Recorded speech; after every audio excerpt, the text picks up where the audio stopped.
hak Allah atau hak manusia?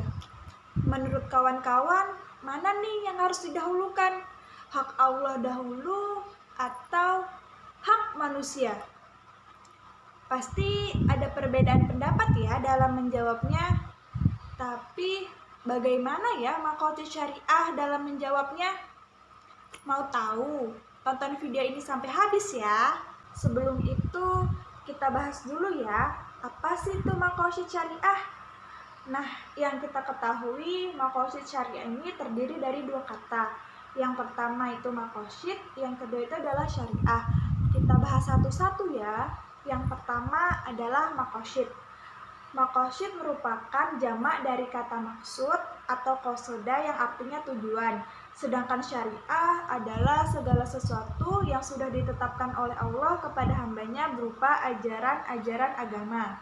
Nah, sehingga jika makhosid dan syariah ini digabungkan menjadi satu, yaitu makhosid syariah, maka makhosid syariah merupakan sesuatu yang mendatangkan kemaslahatan, baik dalam bentuk mewujudkan atau memelihara kemaslahatan manusia.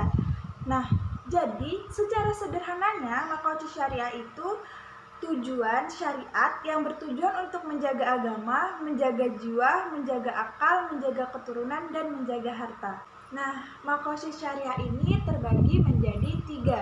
Yang pertama daruriyat, yang kedua hajiat, dan yang ketiga adalah tasniyat.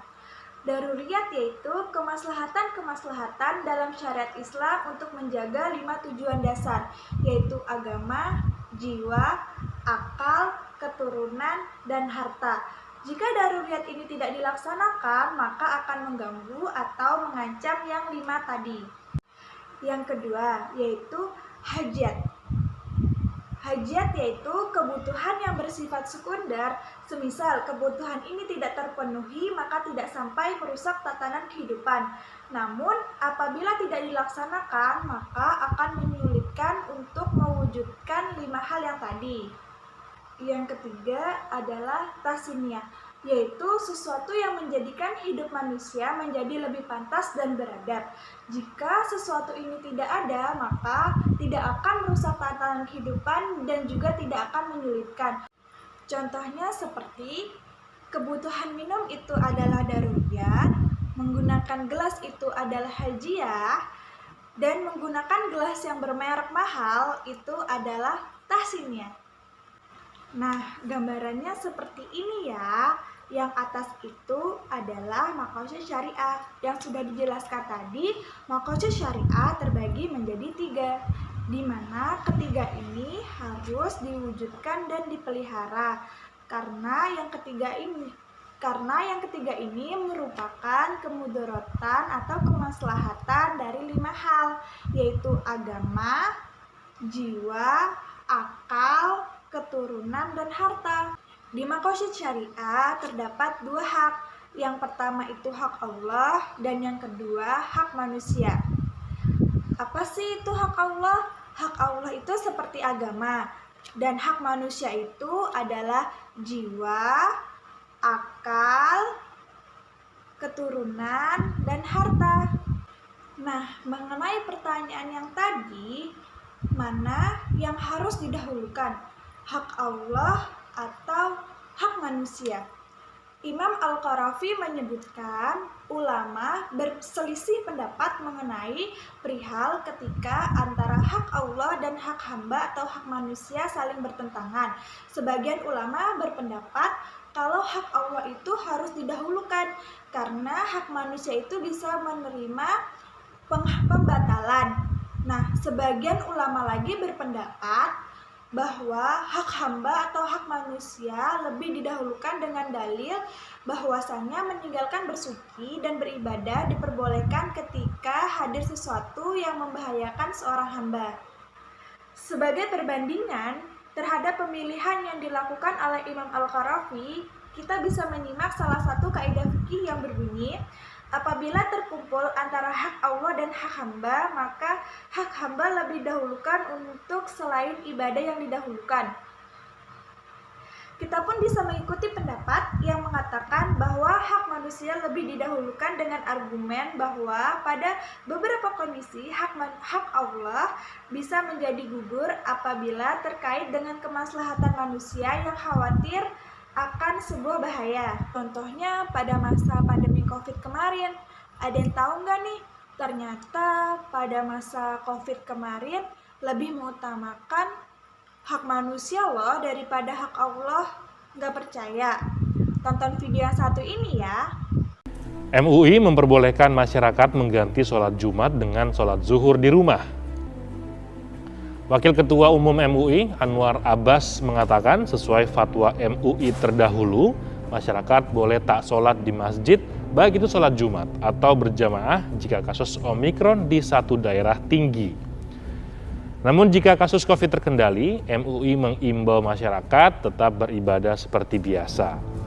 Agama Islam memerintahkan menjauhi sesuatu yang membahayakan manusia.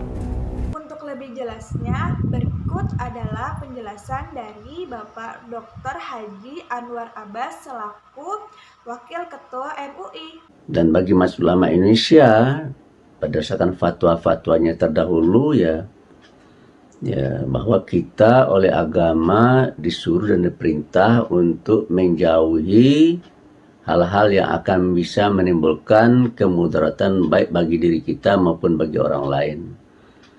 Dan di dalam Al-Quran Tuhan malah berfirman, wala tulqu biaidikum ila tahlukah, ya, jangan sampai kamu melakukan sesuatu yang akan bisa membuat diri kamu mendapatkan bencana dan malapetaka, ya. Dan berdasarkan firman-firman Allah dan sabda-sabda Rasul tersebut, Majelis Ulama Indonesia telah mengeluarkan fatwa, ya. Nah, salah satunya itu adalah bahwa kalau di daerah tersebut penularan dan penyebaran virusnya tidak terkendali, ya, maka Majelis Ulama Indonesia menghimbau masyarakat untuk ya tidak melakukan sholat Jumat dan sholat berjamaah di masjid, ya. Nah, dari video tadi, hukum kebolehan sholat Jumat yang digantikan dengan sholat zuhur di rumah masing-masing sebagaimana fatwa MUI yang kemudian menjadikan kebijakan resmi pemerintah di kawasan zona merah. Selain fatwa tentang peniadaan sementara, ada beberapa ritual keagamaan dan ritual adat di berbagai daerah demi menghindari potensi bahaya wabah, seperti video berikut ini. Masih bersama saya Angga Wisudawan dalam Kompas Jember. Saudara, beragam cara dilakukan oleh masyarakat agar terhindar dari virus corona. Nah, di Kabupaten Lumajang, Jawa Timur, sejumlah warga menggelar ritual khusus di pantai selatan agar terhindar dari virus corona. Lalu seperti apa ritualnya? Berikut liputannya.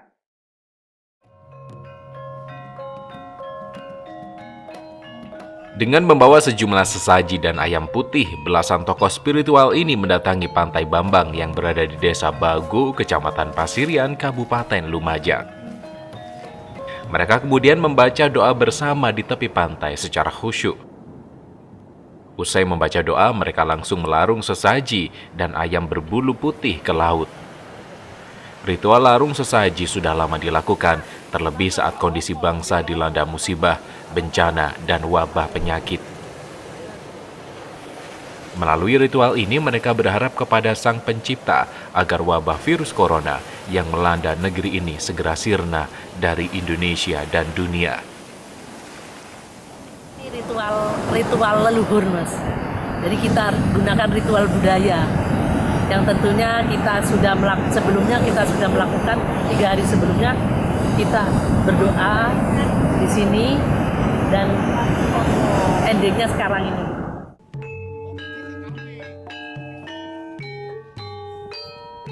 Ritual ini ditutup dengan tembang Ibu Pertiwi yang diiringi musik gamelan.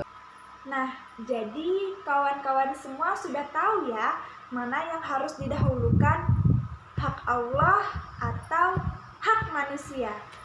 Sampai di sini saja ya videonya. Semoga kawan-kawan semua bisa memahaminya. Bye-bye.